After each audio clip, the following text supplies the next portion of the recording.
Praise the Lord. Glory be to God for another Thursday. We thank Him that He is a God and forever is a be. For His banner of love over us on daily basis. Hallelujah be unto His holy name.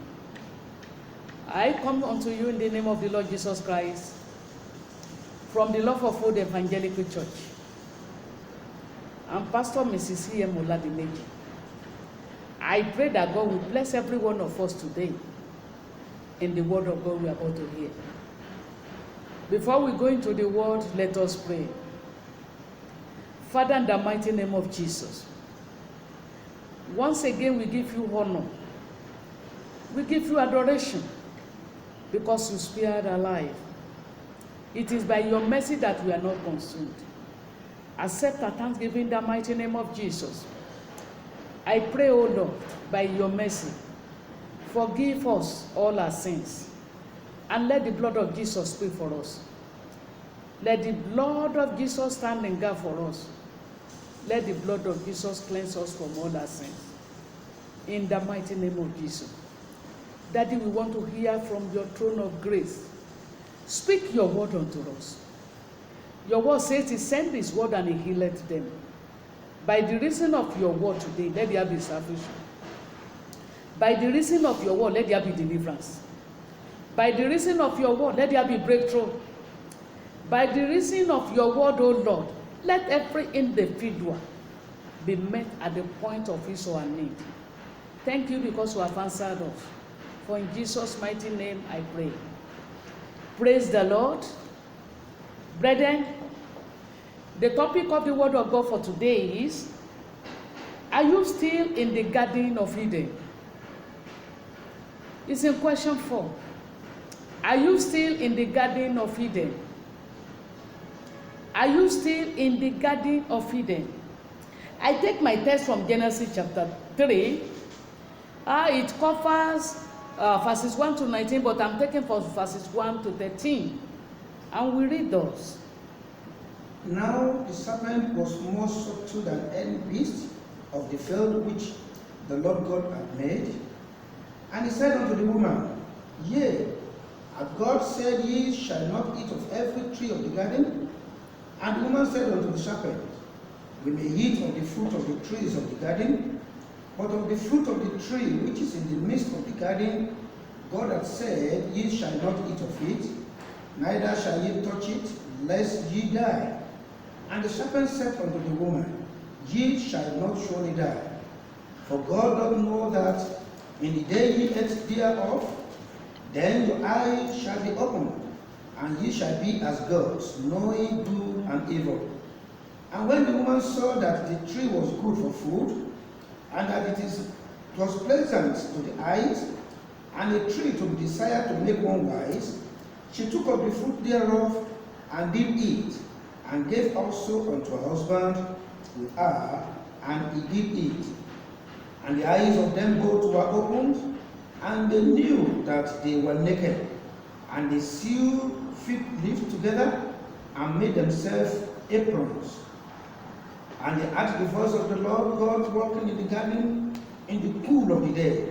And Adam and his wife hid themselves from the presence of the Lord among the trees of the garden. And the Lord God called unto Adam and said unto him, Where art thou? And he said, I heard thy voice in the garden, and I was afraid, because I was naked, and I hid myself. And he said, Who told thee that thou wast naked? Hast thou eaten of the tree whereof I commanded thee that thou should not eat? And the man said, The woman whom thou gavest to me, to be with me, she gave me of the tree, and I did eat. And the Lord God said unto the woman, What is this that thou hast done? And the woman said, The serpent beguiled me, and I did eat. May the Lord bless us in His word. It is a wonderful thing.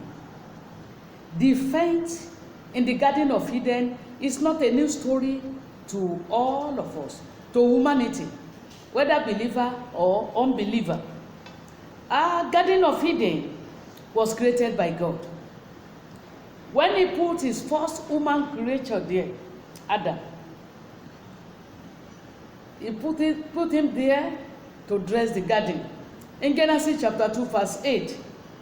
Genesis 2:8. And the Lord God planted the garden eastward in Eden, and there he put the man whom he had formed. When God put man in the Garden of Eden, it is for man to enjoy himself. It is for man to live in peace. It is for man to enjoy the fruit of his labor. But brethren, a lot of things happen in the Garden of Eden, both good and bad. In the Garden of Eden, the first thing God discovered is that man needs a helpmate. So he created the first feminine creature, Eve, and put with Adam in the Garden of Eden to be his helpmate, to be his companion, for the purpose of procreation, as he has blessed the man in Genesis chapter 1, verse 28, that they should be fruitful, replenish, and subdue the earth. But the intention of God was to make man comfortable. The intention of God was to create a place where we have fellowship with man. But the advent of Satan in form of serpent in the Garden of Eden changed the story. It changed the story. It canceled the fellowship. It turned the Garden of Eden to another place for man entirely. In the Garden of Eden, man's relationship with God was disrupted because man fell. Henceforth, the Garden of Eden becomes man's self-made, infected character. Man began to infect different character, and a place where man received false God judgment for sin, which becomes universal till today. The question now is, are you still carrying around the nature of Edenic man? Brothers, sisters, are you still carrying around the nature of Edenic man? I pray that God will help us to embrace the nature of new man in the Lord Jesus Christ and put away the old garment of Eden in the mighty name of Jesus. Let's see the nature of Edenic man's character. In the Garden of Eden, with the fall of man, the following things were infected by man. Number one is craftiness. The Bible introduced serpent unto us as a crafty animal, and that is Satan, and he has never changed. He is still using his craftiness to lure man, and he inhabited many people's heart that they are crafty in character. Are you crafty? If you are crafty and cunning, that nobody can get you, you sneak in, you sneak out, you dance here, you dance there, a little bit to the left and right, and they cannot pinpoint you. You are carrying Edenic nature. The another thing that happened there is lack of self-control in answering questions, in talking. The question is so simple. Did God ask you not to eat all the fruit of the garden? And the answer the woman is supposed to give is no. Then she went further to tell that except one tree, if the day we eat it, we are going to die. Don't forget, that is the Edenic character that killed the small prophet. In 1 Kings chapter 13, you know what happened to him? He was endowed with power. He delivered the message of God successfully, and God backed up his work with power. But just come inside and let me give you food to eat. He began to talk. Are you still carrying this? If they ask you one question, from there you lead to number 10. If you are, this is the nature of your life, you are still carrying Edenic man's character. Number 3 thing that happened in Eden, deception. Man was deceived. Satan told her in verses 4 to 5, you will not die. The day you eat the fruit, you will be like God. Satan has not changed his strategy up till now in deceiving people. In deceiving people. Even when others are caught, he will tell you those people caught, they are not smart. That you will try and you will not be caught. And when you are caught, you say it is the work of Satan. He is still deceiving people. If you are deceived and you are a deceiver, you are being deceived and you are a deceiver, you are carrying Edenic character. You are carrying Edenic character. Brethren, another thing that was infected in the Garden of Eden, lust. The woman looked at the fruit and lust. She desired to have it. And that is the problem we are still having today all over the world. Lust. Among the youth, lust. Men lust after women. We lust after worldly things. Even the children of God too, they lust. Men of God, Satan attacked them with the spirit of lust. They lust. When your life is full of lust, you are still carrying Edenic nature. Number 5 thing that happened in the Garden of Eden that you must examine your life with is negative influence. When the woman had the fruit, he gave to her husband. People are still being influenced negatively today. The film industry, they are influencing the youth negatively. Music and film industry. Majority of the things they do, they are not real. And some youth ignorantly follow them. See the song that is going on around, no more philosophical. They are things that doesn't help the youth. And people still influence others negatively. If you are an agent of negative influence, let it be certain unto you, you are carrying Edenic character. What follows is nakedness and cover up for sin.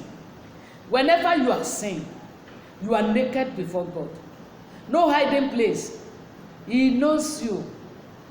And that sin will make you naked.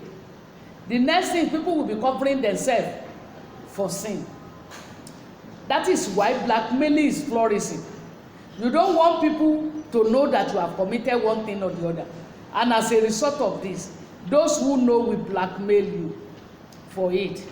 If you are a blackmailer and you are the one being blackmailed, you will see that you are still carrying Edenic sin. Number 7, fear of being exposed.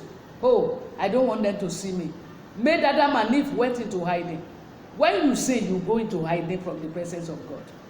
When a child does something wrong, he or she hides from the parent so that the parent will not blame him. Another point that happens in the Garden of Eden, in verse 9 to 13, apportionment of blames. Rather than Adam to hold up to his sin, he blamed God for creating woman. And secondly, he apportioned the blame to his wife. When God called upon the woman, why did you do this? The woman too blamed serpent. And what followed is God's judgment. God's evil pronouncement upon man, upon serpent firstly, upon woman secondly, upon the ground, then upon man. Man inherited ashes, and that is what we are looking for. We are sent out of the Garden of Eden. That ashes is still working upon man till today. Are you still carrying this nature? Examine your life, examine yourself, so that you can be free. God has made provision for us.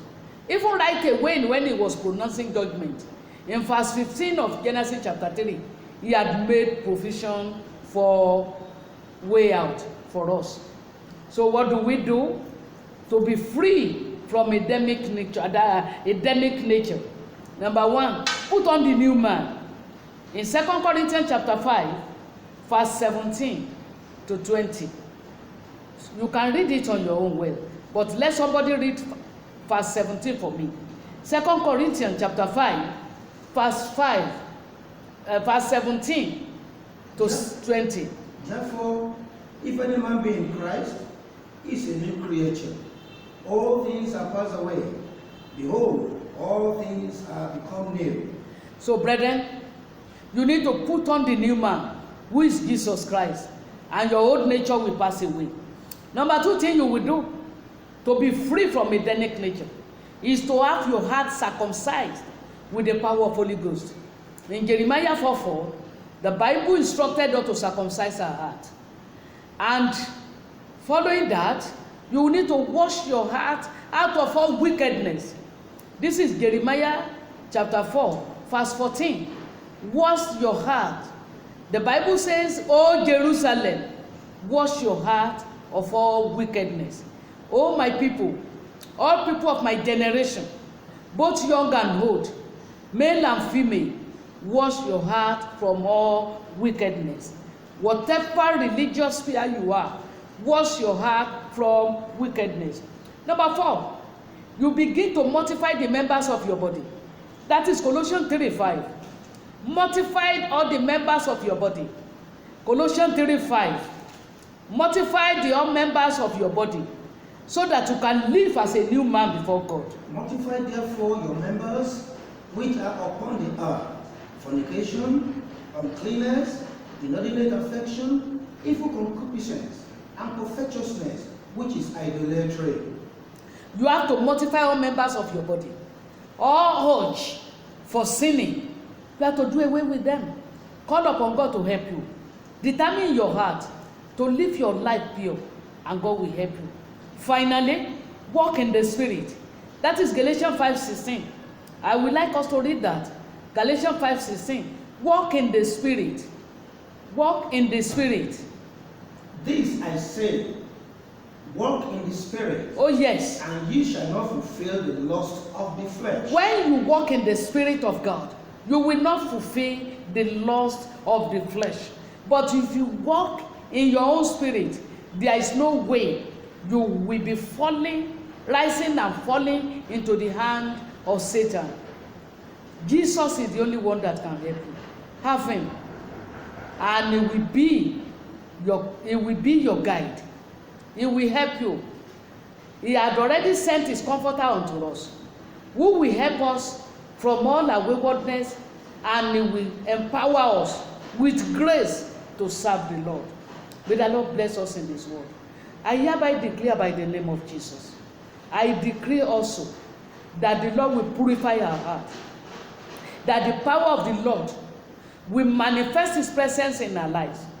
I pray in the name of Jesus, every Adamic nature in us that is working against our moving with God, that is working against our walking in the Spirit, I pray as God liveth, he shall be destroyed in the mighty name of Jesus. Every satanic influence in our lives, in the lives of our youth today, which has generated gross atrocities, things that are horrible to hear of, I pray that the Lord will sanitize the lives of all our youth. I pray for freedom from Satan's grip. I pray for freedom from the global influence of Satan in the mighty name of Jesus. And I pray for you as you are hearing me. As an individual, the Spirit of God will empower you to walk in the Spirit. The power of Almighty God will overshadow your life, and you will not end up your life in damnation. In Jesus' mighty name I pray. God bless you. See you next week Thursday.